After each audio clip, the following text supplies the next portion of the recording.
عشق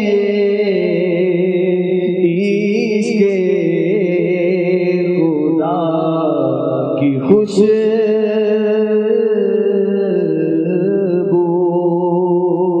ہے آپ کے بدن میں،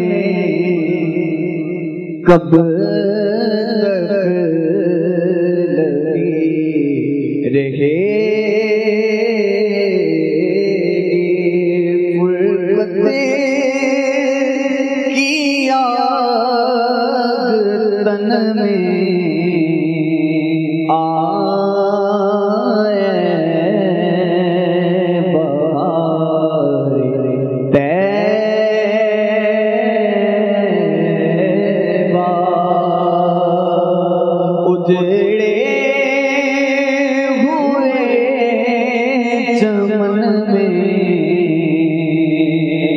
کب تک لگی رہے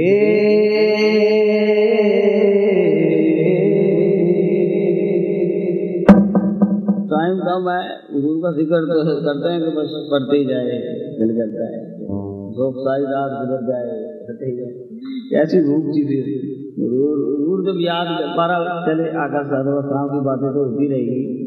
اب ہم جہاں آئے ہوئے ہیں اس کا مقام مرتبہ آپ کو عرض کر دیتا ہوں، اس کا مقام بھی مرتبہ آپ کو پتہ ہی ہے کتنا ہے۔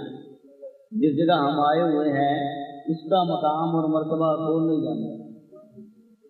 خوش قسمتی آپ کی کہ انہوں نے بلا لیا ہے، حاضری قبول ہوتی ہے تو بلا لیتے ہیں، ورنہ پتہ نہیں کتنے جو رہ جاتے ہیں، مجبوری تو علیحدہ ہے۔ اس وقت سعودی عرب میں بھی سنا جا رہا ہے، ہماری آواز سرکار کی گلیوں تک پہنچ رہی ہے، اس لیے اللہ پاک ان کو بھی جزائے جزیرہ عطا فرمائے، اتنا خرچہ کر کے سنتے ہیں، اللہ پاک ان کو بہت عطا فرمائے۔ ہم بیٹھے میں نے آیت مقدسہ پڑھی قرآن پاک میں، یا ایھا الذین آمنوا اتقوا اللہ وابتغوا الیہ الوسیلہ، اللہ پاک نے کیا فرما دیا ہے؟ اے ایمان والو، ایمان والے مومن تو ہو گئے، اس لیے میں نے ابتدا میں بھی بیان کیا ہے، اس لیے کہ نیکی کا کام کریں تو خوش ہوں، برائی کا کام کریں تو اسے برا جانے تو مومن ہو گئے۔ اللہ پاک نے ہمیں پھر حکم فرما دیا کہ اے ایمان والو اللہ سے ڈرو، مجھ سے ڈرو، اس لیے اسے وسیلہ اختیار کرو۔ یا ایھا الذین آمنوا اتقوا اللہ وابتغوا الیہ الوسیلہ، ٹائم بڑا تھوڑا ہے، اگر تم سے رات ہو بھی جائے آدھا گھنٹہ لیٹ ہو جائے تو کوئی مسئلہ تو نہیں ہوگا، کوئی بات نہیں، جماعت ہو جائے گی، کھانا کھا لیں گے، کوئی بات نہیں۔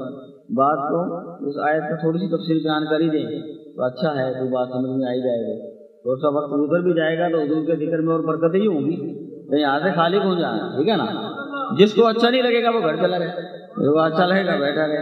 تو بہرحال اللہ پاک کرم فرمائے، ہمارا مقصد تو حضور کا ذکر سن کے حضور کو تو لطیفہ سنا کے ہنسا دے دیتے، ان کے عشق میں ہنسے تو ٹھیک ہے، ورنہ تو عشق کے ساتھ تو رونا ہی چاہیے، محبت تو یہ ہوتی ہے۔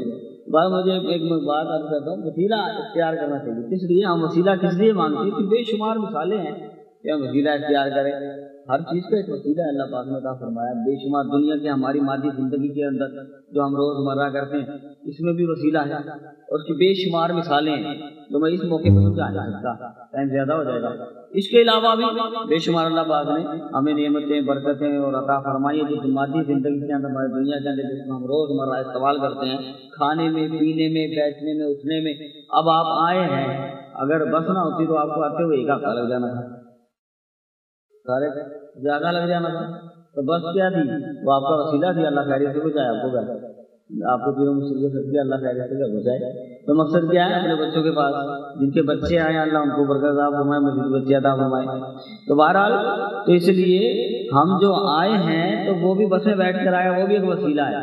تو اللہ پاک فرماتا ہے کہ ہم سے ڈرو اور وسیلہ اختیار کرو۔ یہ جس وسیلے کی بات اللہ پاک فرماتا ہے وہ وسیلہ یہ بسیں نہیں ہے، یہ وسیلہ وہ ہے جہاں ہم آئے ہیں۔ اگر آپ کہہ دیں کہ میں گھر بیٹھ کے دعا کروں گا، اللہ تو وہ بھی قبول فرمائے گا، لیکن آپ کہہ دیں کہ میں پیر کے قدموں میں بیٹھ کے یہاں بیٹھ کے دعا کروں گا، تو اس کا تو مقصد کچھ اور ہو جائے گا، اس کا مقصد تو کچھ اور ہو جائے گا، ٹھیک ہے؟ بزرگوں کی اپنی ایک رمز ہوتی ہے، حضرت ابو الحسن فرقانی رحمۃ اللہ تعالیٰ علیہ یہ تذکرۃ الاولیاء کے اندر ریفرنس ہے. عطار رحمۃ اللہ تعالیٰ علیہ وہ لکھتے ہیں کہ حضرت ابو الحسن فرقانی رحمۃ اللہ تعالیٰ علیہ اپنے مجلس میں بیٹھے تھے. فتویٰ بعض لوگ تو ہوتے ہیں بڑی اپنی اپنی بات ہوتی ہے، لیکن وہ جگہ کی بات میں نے آج کر دی کہ بھی اپنے پاس بیٹھے ہیں تو اب آپ اپنے گھر میں بھی دعا کرتے ہیں، آپ اللہ والوں کے قدموں میں بھی آگے دعا کرتے ہیں. حضرت ابو الحسن فرقانی رحمۃ اللہ تعالیٰ نے فرما دیا کہ تم میری مجلس میں آگے ہو، مجھے دیکھ لیا ہے بخشش ہو گئی، تم مجھے دیکھ لیا ہے بخشش ہو گئی، بس اتنی سی بات ہو گئی. کس نے فرمایا؟ حضرت ابو الحسن فرقانی نے. میں اور آپ ابو الحسن فرقانی کے برابر ہیں. صحیح صحیح رات جا کر قرب حاصل کیا، اللہ کا قرب حاصل کیا. آپ اللہ کے بندوں کو، اللہ کے ولیوں کو اپنے جیسا سمجھتے ہیں تو بدبخت ہیں آپ. اس کا اور ہمارا کوئی تو برابری ہو ہی نہیں سکتی. اللہ پاک نے تو کسی کو بھی برابری عطا نہیں فرمائی. اب آپ فرماتے ہیں کہ مجھے جس نے دیکھ لیا اس کی بخشش ہو گئی، لیکن اللہ والا ہو تو ہوگی نہ ہو. آج کل تو بس بازار لگا ہوا ہے، بس ایک عجیب معاملہ ہے. میری زبان پہ خاموشی ہے. اللہ پاک فرمائے کہ ہمیں اچھے نیکوں کے صدقے اور نیکوں کی بارگاہ میں اور نیکوں کے ہاتھ میں ہاتھ دینے کی توفیق عطا فرمائے. نعت پڑھیے مدینے کی ٹھنڈی آواز ہو، ٹھیک ہے نا. اور مدینے والوں کا ذکر ہو اور مدینے والوں کے غلاموں کا ذکر ہو تو ٹھنڈی ہوا کیوں نہ چلے گی. پانی دے دو یار، پانی دے دو.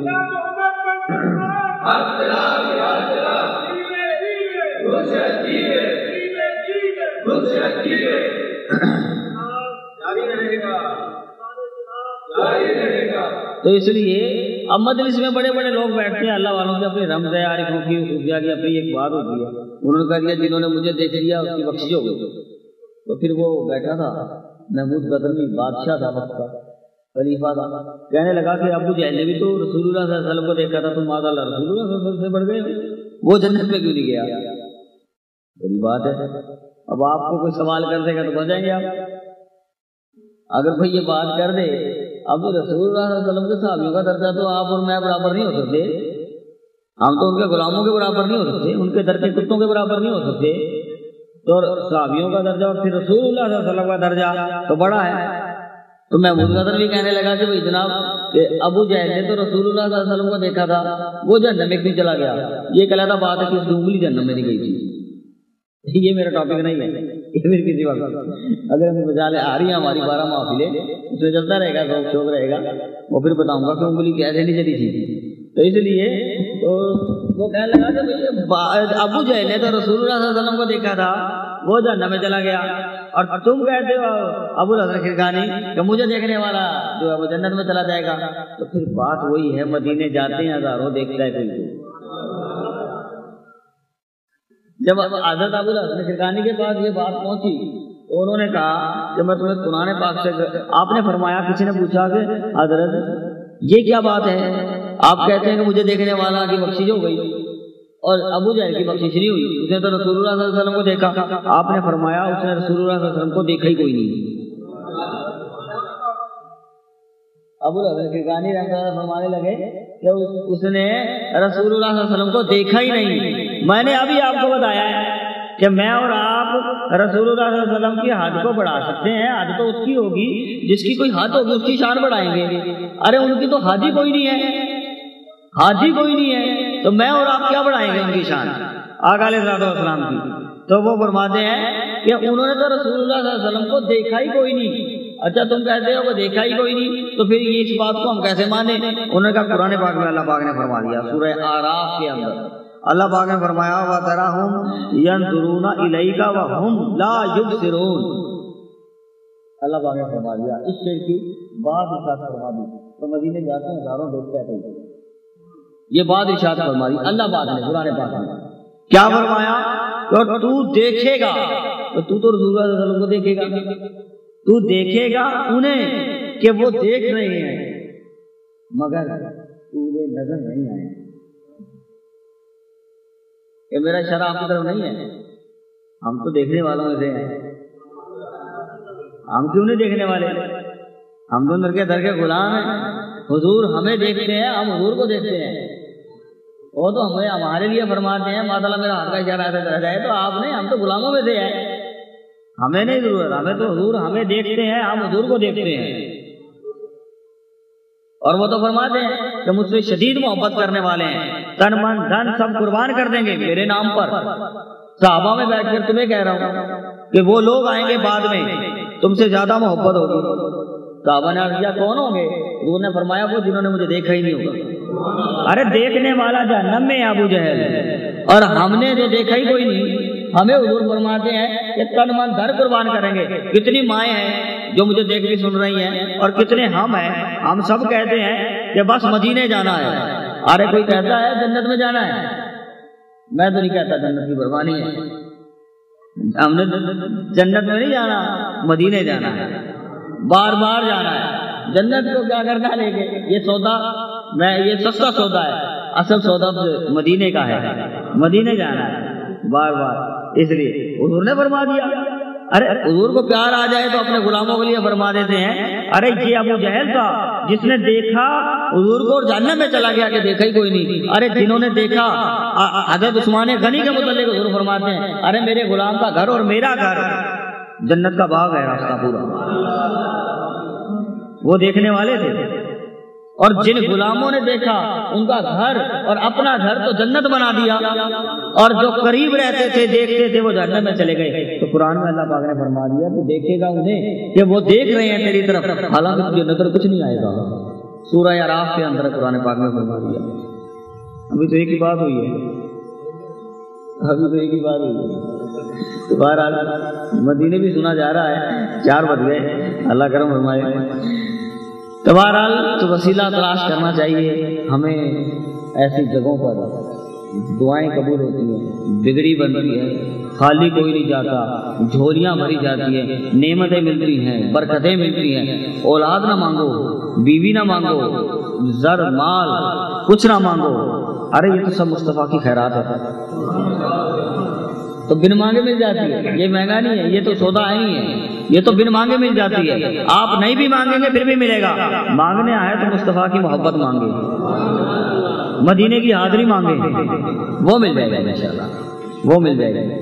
اب میں بتا دوں آپ کو، کیونکہ میرا اصل موضوع جو ہے وہ جو میں اب بنا رہا ہوں ابھی اسی وقت، وہ تو میرا اس جگہ کی مناسبت سے تھا کہ ہم جس جگہ پہ آئے بیٹھے ہیں، یہ کیا ہے، ہم اس جگہ کے دعا مانگتے ہیں، حاضری دیتے ہیں، یہ مقصد ہمارا کیا ہے۔ میں نے پہلے عرض کیا کہ ہم بزرگوں کے اللہ والوں کے قدموں میں آئے بیٹھے ہیں۔ اب میں اس کی مثال بھی دے دوں کہ آپ کہتے ہیں کہ آپ نے اپنے طرف سے کہہ دیا، تھوڑی سی بات سمجھا دیتا ہوں۔ اللہ پاک نے سورہ مریم قرآن پاک میں پڑھی ہوگی، قرآن کا متن پڑھیں، قرآن پاک کو پڑھیں سورہ مریم کے اندر، اور پھر اگر اس بات کو سمجھ آئے اس کی تفسیر پڑھیں، اس کا متن پڑھیں، پھر آپ جائیں سورہ آل عمران میں، اس کی آیت نمبر کوئی 37-38 میں جائیں، سورہ آل عمران کے اندر آیت نمبر 37-38 میں جائیں، اور سورہ مریم کے اندر جائیں۔ اس میں ہوا کیا تھا، اب میں بات بتا رہا ہوں، آپ سمجھنا کہ اللہ والوں کی بارگاہ میں آ گیا ہم ایسے ہی چلے گئے، یہ نہیں ہے۔ جس کو جتنی خیرات ملنی ہے، جتنی دیر بیٹھا ہے اس کو ملنی ہے۔ میں بات کسی اور طرف لے آیا، آپ سمجھنا اس بات کو میری۔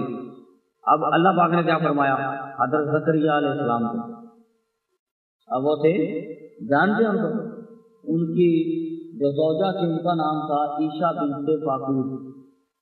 اگے میں آپ کے ساتھ سب قرآن کا متن سنا رہا ہوں، آپ اپنی طرف سے بات نہیں کر رہا۔ آپ قرآن پاک میں تفسیر میں پڑھ سکتے ہیں، زکریا علیہ السلام کو بوڑھے ہو گئے 80 سال کے، اور کوئی بندہ 80 سال کا بوڑھا ہو جائے، 80 سال کا بوڑھا، اور پھر ان کی زوجہ جو تھی وہ 70 سال کی تھی۔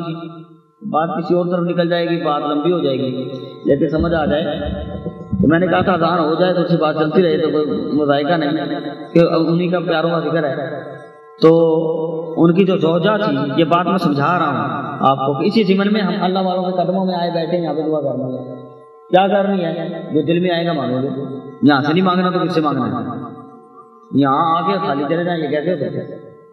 ٹھیک ہے نا، حضور کے غلاموں کے در پہ آئے بیٹھے ہیں، انہوں نے بلایا، خوش قسمتی ہے، اس سے بڑی خوش قسمتی کیا ہوگی؟ ٹھیک ہے نا۔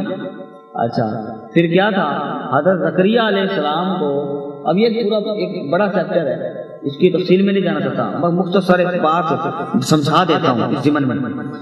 آپ کی جو زوجہ تھی عیشا بنت فاقور، قرآن پاک کو پڑھیں آپ، تو پھر کیا تھا، وہ تھی 70 سال کی اور آپ تھے 80 سال کے، اور حضرت مریم جو تھی وہ پیدائشی ولی اللہ تھی، پیدائشی ولی اللہ تھی، یہ نبی تھی، حضرت مریم پیدائشی ولی اللہ تھی۔ اچھا ہوتا کیا تھا، اب یہ علیحدہ چیپٹر ہے۔ ان کی پرورش حضرت مریم کی حضرت زکریا علیہ السلام کے سپرد کر دی گئی کہ ان کی پرورش کرنی ہے، یار کوئی روحان نہیں ہے۔ ان کی پرورش جو تھی حضرت زکریا علیہ السلام کے سپرد کر دی گئی، اب انہوں نے پرورش کی۔ اب انہوں نے ایک دعا مانگی اللہ پاک کی بارگاہ میں، کنہوں نے؟ حضرت زکریا علیہ السلام نے۔